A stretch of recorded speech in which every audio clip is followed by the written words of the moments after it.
Assalamualaikum warahmatullahi wabarakatuh. Kawan, kamu dendam dengan temanmu yang tiap hari kalau ketemu selalu mengatakan hal yang kamu tidak suka. Kamu dendam dengan orang yang tingkah lakunya kadang sampai di luar batas. Kamu dendam dengan teman kerjamu karena dia suka sekali memfitnah dirimu di hadapan teman kerja yang lain. Kamu dendam dengan bosmu karena kerjanya selalu marah-marah. Kamu dendam dengan mantan pacarmu karena dia sudah mengkhianatimu. Kamu dendam dengan seseorang yang selalu merendahkan dirimu. Siapapun dia bila dihina pasti akan merasa sakit. Siapapun dia bila diremehkan pasti akan marah. Dan siapapun dia bila mendapat perlakuan yang menyinggung perasaan pasti ingin membalaskan dendamnya. Ketika kita merasa terusik, ketika ada orang lain yang mulai meremehkan kita, dia menganggap diri kita lemah dan tidak mampu, pasti ada rasa sakit yang terbenam dalam hati. Dan rasa sakit itulah yang membuat kita ingin membalaskan dendam kita. Kita ingin dia merasakan apa yang kita rasakan. Kita ingin dia menerima perlakuan yang sama seperti dia memperlakukan kita. Kita ingin dia menangis. Kita ingin dia terluka. Dia harus merasakan hal yang sama. Kita ingin orang-orang meremehkan dia sama seperti bagaimana dia meremehkan kita. Tapi, apakah setelah dendam kita terbalaskan, setelah keinginan kita membuat dirinya merasakan apa yang kita rasakan terpenuhi, terus kita nantinya akan bahagia? Mungkin iya, tapi sifatnya hanya sementara. Balas dendam dengan cara yang sama hanyalah menutup banyak pintu, menghilangkan banyak kesempatan, mengarahkan pada satu tujuan yang pada akhirnya hanya menghasilkan kepuasan yang semu.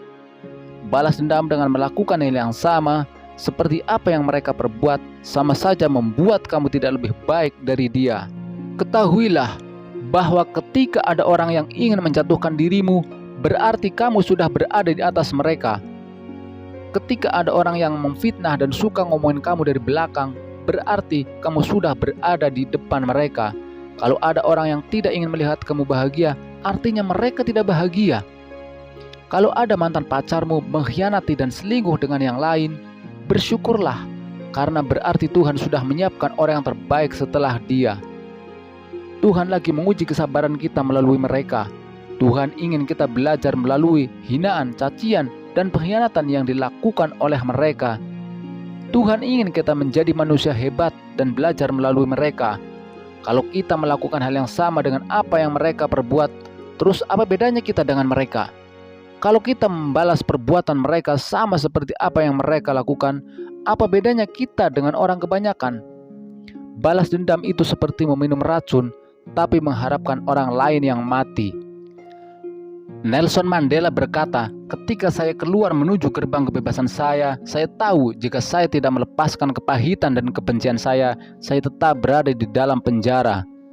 Ketika kita ingin melakukan hal yang sama dengan apa yang mereka perbuat terhadap kita, sama saja kita mengotori pikiran kita dengan rasa iri dan amarah.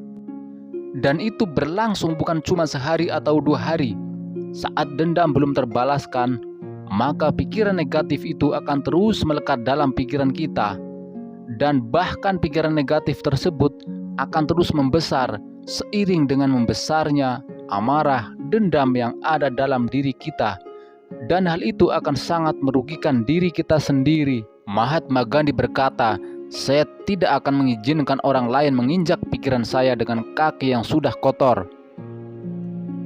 Tapi ketahuilah, dengan memelihara dendam, kita sendirilah yang sudah menginjak pikiran kita dengan kaki kotor kita. Balas dendam dengan cara yang sama tidak akan membuat kita bahagia.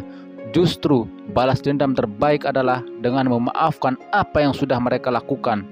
Karena memaafkan dan melepaskan semua yang sudah mereka lakukan adalah sebuah kemampuan yang di atas rata-rata.